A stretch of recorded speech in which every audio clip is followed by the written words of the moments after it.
Everyone, welcome to our biology class. Today we are going to start our new chapter, that is heredity and evolution. In previous chapter we have studied about reproduction in plants and animals. इससे पहले वाले chapter में हमने reproduction के बारे में study किया.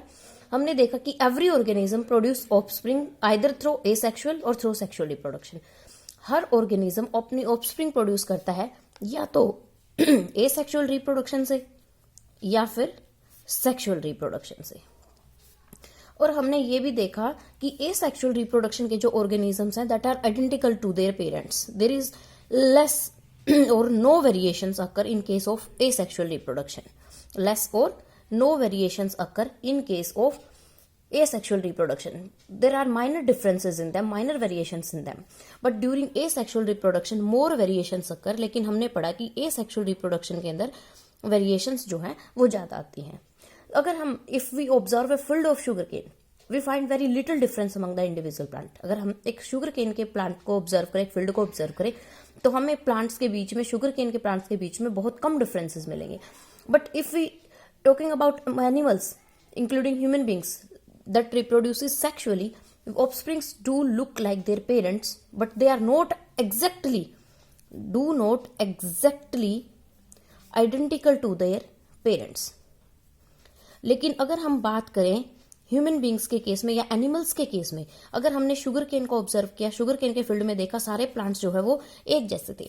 लेकिन जब हमने बात की सेक्सुअल रिप्रोडक्शन के केस में, अगर हम एनिमल्स की बात करें तो एनिमल्स के केस में क्या है बेटा, exactly organisms are do not exact identical to their parents. It means that sexual reproduction creates more variations. Okay, so in this chapter we are going to discuss about the heredity and variations. What is heredity? सबसे पहले हम बात करेंगे heredity है क्या. It is the transmission of characters. What is heredity? It is transmission of characters from parents to the offsprings. What is hereditary? Heredity is the transmission of characters from parents to the offspring, or we can say from one generation, or we can say from one generation to next generation. Heredity is the transmission of characters from parents to the offspring. जब characters transmit होते हैं parents से offspring में, that is known as heredity. Next term, here we are talking about variations. What are variations? Variations, these are the differences in traits. What are the variations? Differences in the traits shown by the individuals of a species. किसी species के individuals जो हैं, individuals में जो difference हमें दिखता है वो क्या है, वो variations है. And also by the offsprings of same parents. What are variations? The differences in the traits. Variations are the differences in the traits shown by the individuals of species. एक ही species के individual की traits में, characters में जो differences दिखते हैं, या फिर offspring, same parents की offspring के अंदर जो differences हैं, उनको हम कहेंगे variations. And what is genetics? This is most important term, genetics. Genetics is the branch of biology. What is genetics? It is the branch of biology that deals with the study of heredity and variations. अब उस branch biology को जिसमें हम study करते हैं heredity और variations को, heredity and variations. Genetics is the branch of biology that deals with the study of heredity and variation. वो बायोलॉजी की ब्रांच जिसमें हम हेरिडिटी और वेरिएशंस को स्टडी करते हैं, that is the genetics. Now we are talking about accumulation of variations during reproduction. अब हम किसकी बात करेंगे, नेक्स्ट टॉपिक हम बात करेंगे accumulation of variations during reproduction. कि reproduction जो है उसमें variations कैसे accumulate होती हैं उसके बारे में बात करेंगे. Variation do not appear during reproduction. Whether organism multiply asexual or sexually. Variations जो है वो रिप्रोडक्शन के टाइम अपीयर नहीं होती, चाहे वो sorry we can say that variations do appear. Variations जो है कब अपीयर होंगी, जब रिप्रोडक्शन करेगा कोई ऑर्गेनिज्म, चाहे वो ए सेक्शुअल रिप्रोडक्शन करे। वेरिएशंस किस में अपीयर होंगी? वेरिएशंस अपीयर होंगी रिप्रोडक्शन के टाइम। अब वो रिप्रोडक्शन चाहे ऑर्गेनिज्म ए सेक्शुअल रिप्रोडक्शन करे या सेक्शुअल रिप्रोडक्शन करे। हेरिडिटी क्या इन्वॉल्व करती है? इनहेरिटेंस। एक सेम बेसिक डिजाइन इनहेरिट होगा, कुछ चेंजेस आएंगे, वेरिएशंस आएंगी एक जनरेशन से दूसरी जनरेशन में। क्या कहेंगे हम कि heredity involves inheritance of basic body design. Basic जो बॉडी डिजाइन है वो इनहेरिट होगा, लेकिन उसके अंदर कुछ चेंजेस भी आएंगे एक जनरेशन से दूसरी जनरेशन में, या हम कहें पेरेंट्स टू ऑफस्प्रिंग। या हम क्या कह सकते हैं? Parents to offsprings. अब जब इंडिविजुअल है न्यू जनरेशन का, वो रिप्रोड्यूस करेंगे, तो ऑफस्प्रिंग है जो सेकंड जनरेशन की, उसके अंदर बॉडी डिजाइन सेम मिलेगा, लेकिन वो कुछ जो चेंजेस है वो अपने पेरेंट्स से इनहेरिट करेंगे, कुछ वेरिएशंस उनके अंदर नई डेवलप होंगी। क्या कर रहे हैं हम कि जब सेकंड जनरेशन जो है, सेकंड जनरेशन की ऑफस्प्रिंग, जब इंडिविजुअल है फर्स्ट जनरेशन के, वो रिप्रोड्यूस करेंगे, तो जो नई जनरेशन आएगी उनका बेसिक बॉडी डिजाइन सेम होगा। कुछ डिफरेंसेस उनके अंदर पेरेंट्स से आए और कुछ डिफरेंसेस उन्होंने नहीं लिए। कुछ डिफरेंसेस उनके अंदर कहां से आए? कुछ डिफरेंसेस आए उनके अंदर पेरेंट्स से, और कुछ डिफरेंसेस आए as well as new differences are also there, और कुछ नई डिफरेंसेस भी आई। अब ए सेक्शुअल रिप्रोडक्शन में सिंगल पेरेंट है। अगर हम बात करें ए सेक्शुअल रिप्रोडक्शन की, तो ए सेक्शुअल रिप्रोडक्शन में क्या है? सिंगल पेरेंट इन्वॉल्व है। In asexual reproduction only single parent in involve. तो एक सिंगल इंडिविजुअल जब रिप्रोड्यूस करता है सेक्शुअली, तो दो इंडिविजुअल्स जो आएंगे, उससे दो आएंगे, फिर दो से चार आएंगे, तो इस तरह बहुत सारे इंडिविजुअल्स जो है वो बनेंगे कई सारी जनरेशंस में, और ये सारे इंडिविजुअल सिमिलर हैं। लेकिन अगर हम उनके अंदर बहुत माइनर डिफरेंसेस होंगे, और माइनर डिफरेंसेस क्यों आए? क्योंकि जब डीएनए खुद की कॉपी करता है, जब डीएनए की कॉपी होती है, तो उसमें थोड़ा बहुत चेंजेस आ जाते हैं, वो इतना एक्यूरेट नहीं है, तो उस डीएनए कॉपिंग में कुछ इनएक्यूरेशंस आ जाती हैं, इनएक्यूरेसीज आ जाती हैं, जिसकी वजह से डिफरेंसेस आएंगे। तो ए सेक्शुअल रिप्रोडक्शन में बहुत कम diversity. Asexual reproduction it generates little diversity, ये बहुत कम डाइवर्सिटी जनरेट करती है। Asexual reproduction generates little diversity, जबकि सेक्सुअल रिप्रोडक्शन जो है, अगर हम बात करें सेक्सुअल रिप्रोडक्शन की, तो सेक्सुअल रिप्रोडक्शन क्रिएट्स और generates even greater diversity, generates greater diversity. अगर हम बात करें ए सेक्सुअल रिप्रोडक्शन की, तो वहां लिटिल वेरिएशन जनरेट होती हैं, जबकि सेक्सुअल रिप्रोडक्शन की बात करें तो इट जनरेट्स ग्रेटर डाइवर्सिटी। क्यों? क्योंकि सेक्सुअल रिप्रोडक्शन में दो पेरेंट्स इन्वॉल्व होंगे, because it involves two parents. अगर हम बात करें सेक्सुअल की, तो सिंगल पेरेंट इन्वॉल्व था, लेकिन सेक्सुअल रिप्रोडक्शन में दो पेरेंट्स इन्वॉल्व हैं। अब दो पेरेंट इन्वॉल्व है, एक फादर एक मदर, और हर ऑफस्प्रिंग कैरेक्टर्स रिसीव करेगी दोनों पेरेंट्स से। Each offspring receive characters from both the parents, receives characters from both the parents, और ये ऑफस्प्रिंग जो है वो कैरेक्टर्स रिसीव करेगी बोथ द पेरेंट्स, यानी कि मैटरनल और पैटर्नल दोनों कैरेक्टर्स रिसीव करेगी, फादर से भी मदर से भी। और कुछ डिफरेंसेस आएंगे, distinct differences among themselves as well as their parents. कुछ डिफरेंसेस अब नई ऑफस्प्रिंग, कुछ इन ऑफस्प्रिंग्स के बीच में मिलेंगे, और कुछ इनके और इनके पेरेंट्स के बीच में डिफरेंसेस मिलेंगी। वेरिएशंस एक्यूमुलेट होंगी और अगली जनरेशंस में पास हो जाएंगी। तो सेक्सुअल रिप्रोडक्शन में वेरिएशंस क्यों आती है? एक तो वहां जो सेपरेशन होती है क्रोमोसोम्स की गैमेट फॉर्मेशन में, उसकी वजह से क्रॉसिंग ओवर होती है। मियोसिस की बात करें तो मियोसिस में हायर क्लासेस में आप स्टडी करोगे कि क्रॉस ओवर्स हो जाते हैं। जैसे ये हमारा क्रोमोसोम है, ये एक है, ये दूसरा क्रोमोसोम्स है, तो ये क्या आ जाता है यहाँ, ये इस तरह से आ जाती है, तो ये क्रॉसिंग ओवर होती है। तो इस क्रॉसिंग ओवर की वजह से इसके कैरेक्टर्स इसके पास और इसके पास आ गए, तो ये भी वेरिएशंस को क्योज करता है। चांसेस, अब तीसरा फैक्टर म्यूटेशंस की अगर हम बात करें कि जीन्स जो है उनके अंदर कुछ चेंजेस आ जाते हैं, जिसको हम बोलते हैं म्यूटेशंस, और म्यूटेशंस भी एक मेन रीजन है जिसकी वजह से सेक्सुअल रिप्रोडक्शन में वेरिएशंस आती हैं। जितनी भी वेरिएशंस एक स्पीसीज में होती है वो इक्वल चांसेस नहीं है सर्वाइविंग के एनवायरमेंट में। तो उनके वेरिएशंस के नेचर को देखें तो अलग अलग इंडिविजुअल्स के पास उस वेरिएशंस की अलग अलग एडवांटेजेस हैं। अब बैक्टीरिया की बात करें हम, बैक्टीरिया जो है वो हीट में भी सर्वाइव कर सकता है, हीट वेव में भी दूसरे के कंपैरिजन में। तो एनवायरमेंटल फैक्टर्स जो होते हैं वो भी वेरिएंट यानी कि जिसके अंदर वेरिएशंस आई है, तो एनवायरमेंटल फैक्टर्स होते हैं जो किसी वेरिएंट को सेलेक्ट करते हैं, और ये सिलेक्शन जो है हमारा इवोल्यूशन का बेस होता है। अब देखो, अगर हम बात करें इसमें, अगर हम यहाँ बात करें इसकी कि अब वेरिएशंस की बात की, तो देखा ये हमारा जैसे पेरेंट बॉडी है, this is our parent body, this is the basic body design.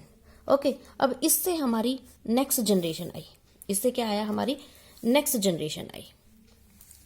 तो नेक्स्ट जनरेशन की बात करें तो देखो बॉडी डिजाइन दोनों का सिमिलर मिलेगा, ये भी सिमिलर है, बॉडी डिजाइन सिमिलर है, ये देखो यहां और यहां बॉडी डिजाइन दोनों का, यही हमने बात की थी कि बॉडी डिजाइन सिमिलर होता है लेकिन वैसे वेरिएशंस आती हैं। तो ये बॉडी डिजाइन दोनों का सिमिलर है, यहां इसके अंदर वेरिएशंस आ गई, ये बॉडी पार्ट यहां इस बॉडी पार्ट में, तो ये वेरिएशंस आ गई। अब जो नई जनरेशन, इनसे फिर नई जनरेशन आएगी, अब यहां जो नई जनरेशन आई उसके अंदर कुछ डिफरेंसेस तो ये मिलेंगे जो उनके पेरेंट्स के अंदर थे, इनके अलावा कुछ डिफरेंसेस नहीं भी मिलेंगे। बेसिक बॉडी डिजाइन इनका भी सेम रहेगा, like this one, basic body design is same.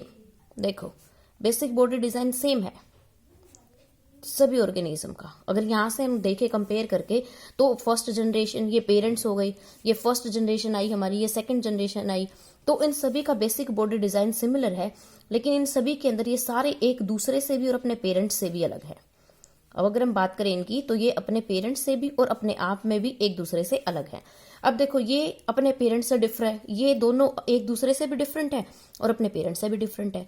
ऐसे यहाँ कुछ वेरिएशंस, तो ये तो पेरेंट्स की वेरिएशन आ गई इन दोनों के अंदर, इसके अंदर ये वेरिएशंस तो इनके अंदर कौन सी है, इनके पेरेंट्स की। इसके अलावा अगर हम बात करें, जैसे यहाँ ये वेरिएशंस आ गई, यहाँ ये वेरिएशंस आ गई, यहाँ जो है अगर हम बात करें ये वेरिएशन सिमिलर थी हमारी, जैसे यहाँ इसका बॉडी डिजाइन यहाँ चेंज आ गया, इसमें यहाँ चेंज आ गया।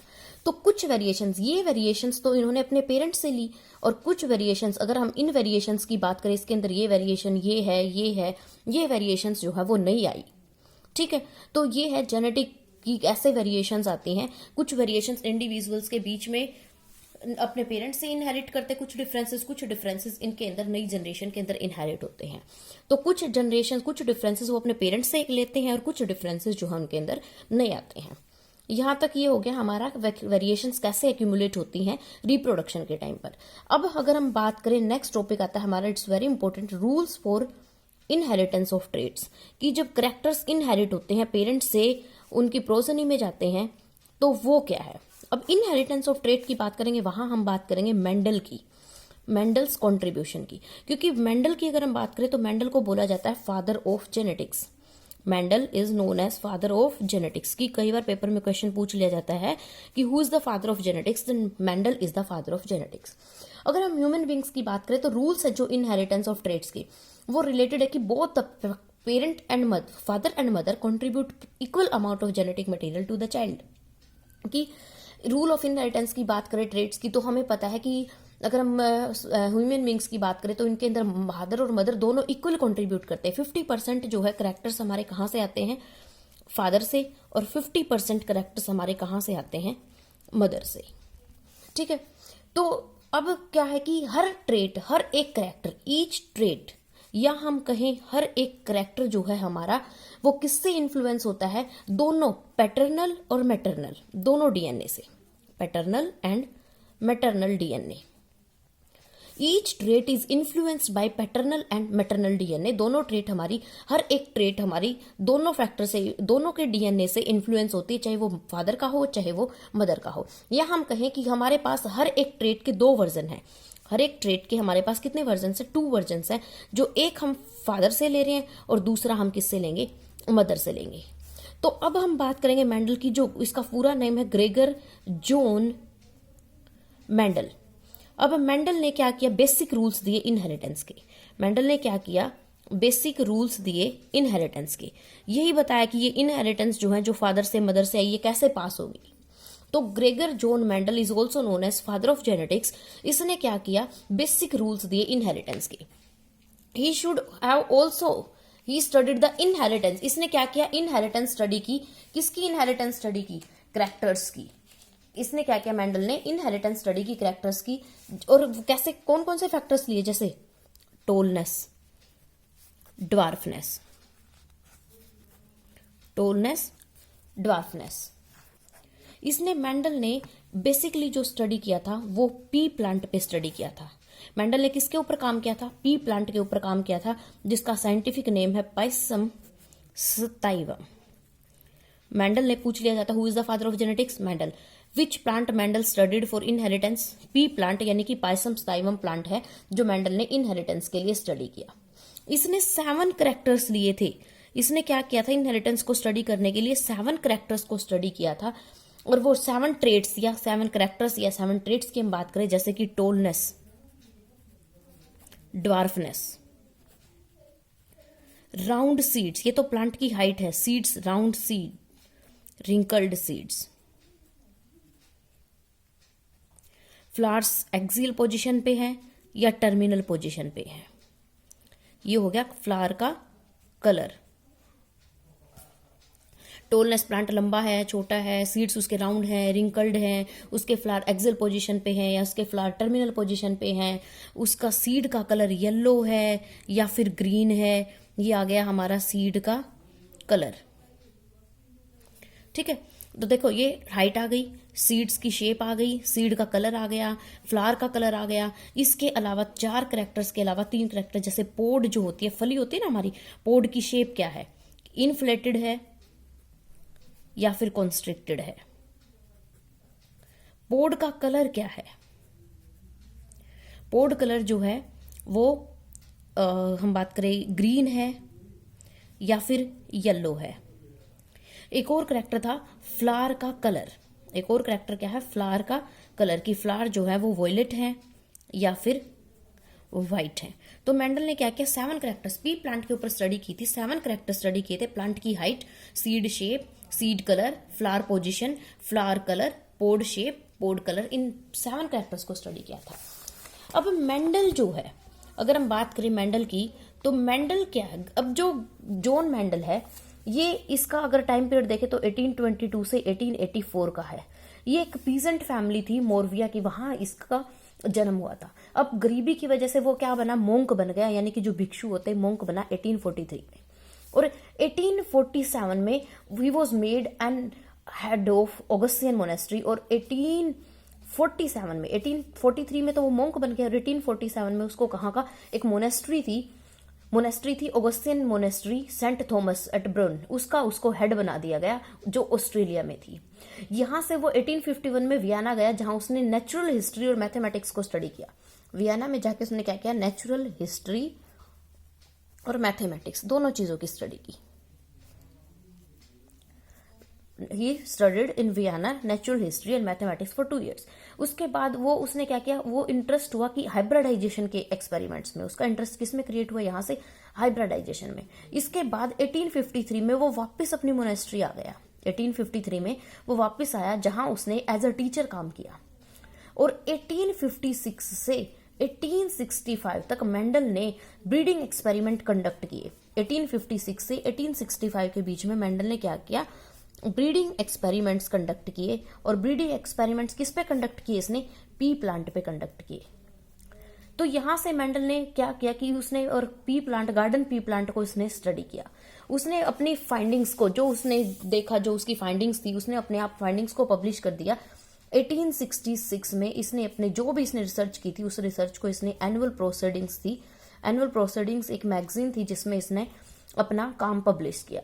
उसकी फाइंडिंग्स जो है क्या रही थी? कई सालों तक उसकी फाइंडिंग्स जो है किसी को पता ही नहीं था कि क्या चीज है, अननोन रही थी। लेकिन फिर 3 साइंटिस्ट आए थे जो हायर क्लासेस में पढ़ेंगे। हगो डी वराइस थे, कार्ल कोरन थे, वॉन शेरमार्क थे ऑस्ट्रेलिया के, जिन्होंने 1900 में इसकी डिस्कवरीज को, इसने 1866 में पब्लिश किया था, लेकिन 1900 तक इसकी डिस्कवरी के बारे में किसी को नहीं पता था।